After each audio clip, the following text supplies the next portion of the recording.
Welcome back to Bryght podcast, the podcast that's here to light your path to personal and professional growth. I'm your host, Wilhelmina, and you are listening to episode 2, The Power of Self-Belief. Your journey starts here. So whether you are a leader navigating change or an entrepreneur chasing a vision or someone standing at the edge of reinvention, today's episode is for you. So let's dive in. Okay, let's talk first about why self-belief is the foundation of success. For those that know me, this is not new, but I'm also an artist.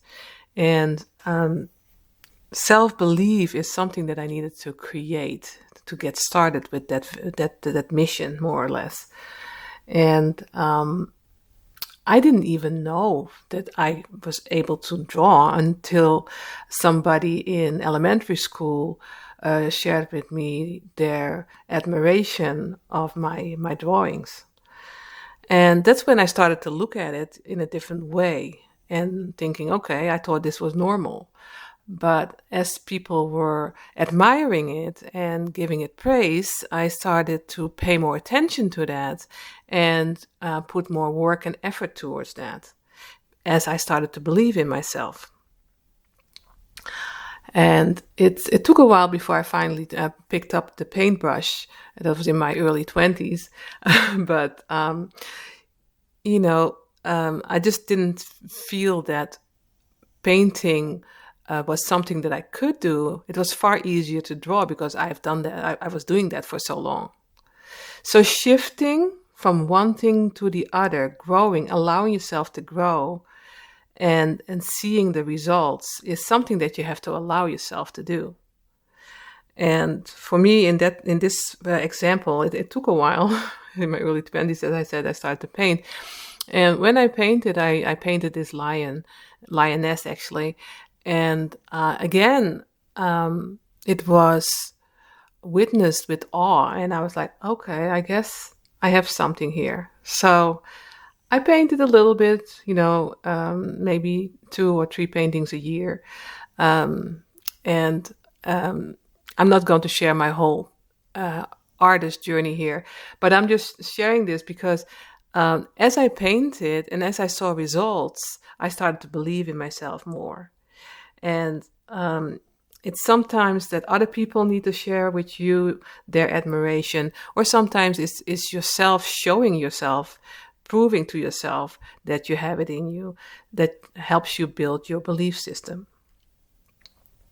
So self-belief isn't just a nice to have thing, it's the foundation of every success story.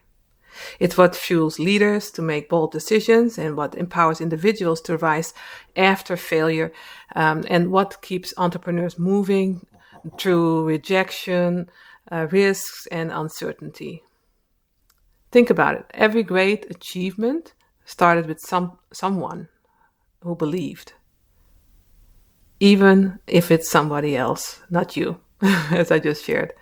So in leadership, self-belief builds trust. If you don't believe in yourself, how can you expect others to follow? In business, it gives you the courage to pitch ideas, speak up, and innovate.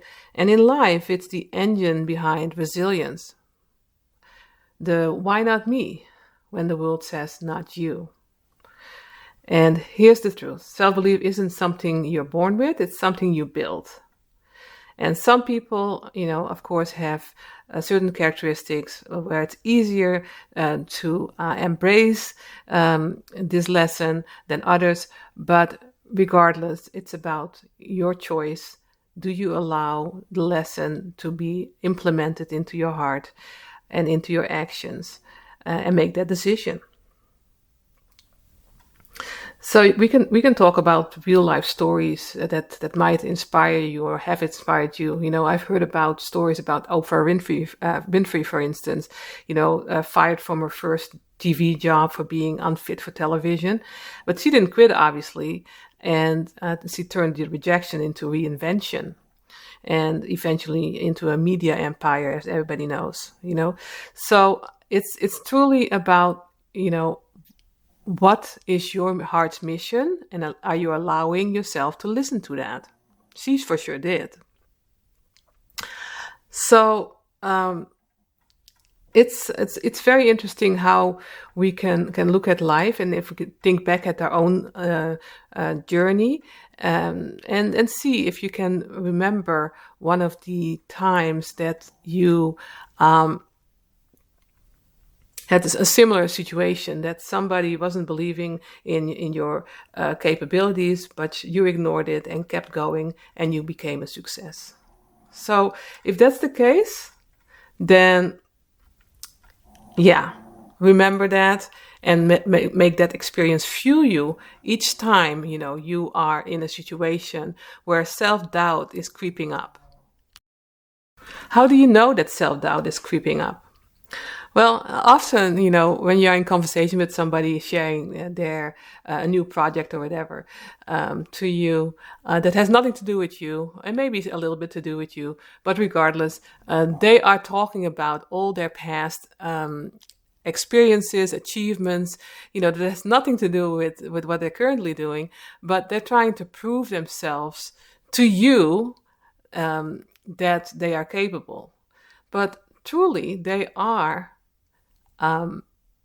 persuading themselves, because somewhere there's doubt about their capabilities, and somewhere there's doubt of having success within whatever they're undertaking. So if you recognize this, and if you see yourself always trying to justify your actions, or sharing, or kind of maybe bragging about past results, ask yourself, why am I doing this? Is this something that I do because I need to prove myself to myself, or is it maybe important to prove myself to whoever I'm sharing this with? And so often, it is, but sometimes, it's just insecurity, that is fueled behind those actions. And just think about it and reflect at the end of the day, and go ahead and move forward, with more certainty and believe in self, and become a stronger person, and maybe even leader. So let's talk practical, okay? How can you build your self-belief? I will talk about 5 ways you can build your self-belief starting today. Okay, I don't like to waste time. So start before you're ready. Perfectionism is a disguise for fear, so start messy. Action builds evidence. Evidence builds belief. So watch for inner dialogue. Your self-talk matters. Catch the "I'm not good enough" thoughts and replace them with empowering truths like "I am learning" or "I am growing." And set micro wins. Small wins reinforce capability. Don't wait to accomplish the big goal. Just celebrate the step you took today. And also, it's important to surround yourself with possibility, okay? Who you listen to influence what you believe. So spend time with people who speak life into you, not doubt, okay? Yeah, that's a very important one, I believe. And last but not least, reflect on past success. Think back to moments you overcame something hard, and that will be your proof that you can do it again. Just if I pull back that example of painting, when I started to paint, I was painting animals because I thought that was easier than human beings, because human beings had so many different expressions in their face, and it was far too hard, I always said to myself. And of course, I started to paint people later on. I was just trying, and I was trying really, really hard. And at a certain point, I thought, okay, I have to stop, because I was very, very critical about my own performance. And I allowed myself to just copy more or less what I saw, because I always have an example, a picture, and I was just looking at that picture and just doing it without thinking what I was doing. And then stepping back and looking at the results and being happy with the accomplishments, and understanding that I could only reach this point because I allowed myself to reach this point without, the self-inflicted, how do you call it, roadblocks that I put on my path prior to that. So, daily self-affirmations for confidence is always really good. I normally end the show with that. And as we are getting close to the end, I need to talk with you about some daily affirmations. And I use this in my practice. I'm also a hypnotherapist. And I do coaching as well. And affirmations is just very, very powerful because we have trained our brain, our truth, in our belief system, if you wish, a certain way. And by saying affirmations on a daily basis, maybe even multiple times a day, you can transform that belief and, allow yourself to grow. So you need to repeat it with intention. And it's even more powerful if you do it in the mirror, looking in your eyes, and sharing these affirmations. And in the beginning, maybe you will not believe it yet, but after doing it more often, you will start to feel these words and believe these words. And as you believe these words, that's when the magic happens. Okay? That's when you will transform your thoughts, your brain, and help you focus on possibilities instead of limitations. Okay? So I'm going to give you 3 that you can start using today in line with the topic that we have discussed today. All right. So repeat after me. I am capable of creating change in my life.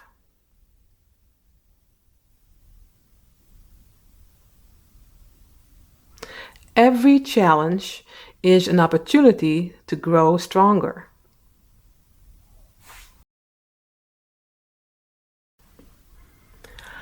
I believe in my ability to figure things out.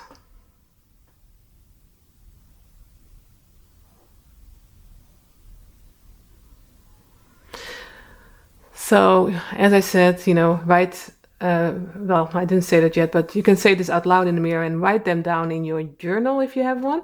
If not, it would be a good thing to get. And set them as phone reminders, maybe in the morning or afternoon during lunch, and in the evening, or maybe when you before you go to bed. And when doubt creeps in, of course, that's also good to say these affirmations, because it will be powerful, and helps you stay on the right path, using them as your anchor. Okay. So the takeaways for today. Self-belief is not reserved for the chosen few. That's important to understand. There is always hope if you allow hope to enter your life. And it's available to anyone, including you, who is willing to lean into growth, show up authentically, and take the next brave step forward. So your journey starts the moment you choose to believe. I am worthy. I am ready. I can do it. So it doesn't matter what your past looked like. What matters is the story you decide to write from here. See yourself as the author. You're holding the pen, and the belief is your ink. Okay. So thank you for spending time with me today on our Bryght podcast, and I hope you liked it. If this episode resonates with you, please leave a review or share it with a friend, and subscribe for more empowering conversations. Okay. If you are curious about my paintings, I'm also on YouTube, but I have a website, wilhelminacreations.com, and my YouTube channel is the same name, at Wilhelmina Creations. So check it out, and until we meet again, have a wonderful week. Bye-bye.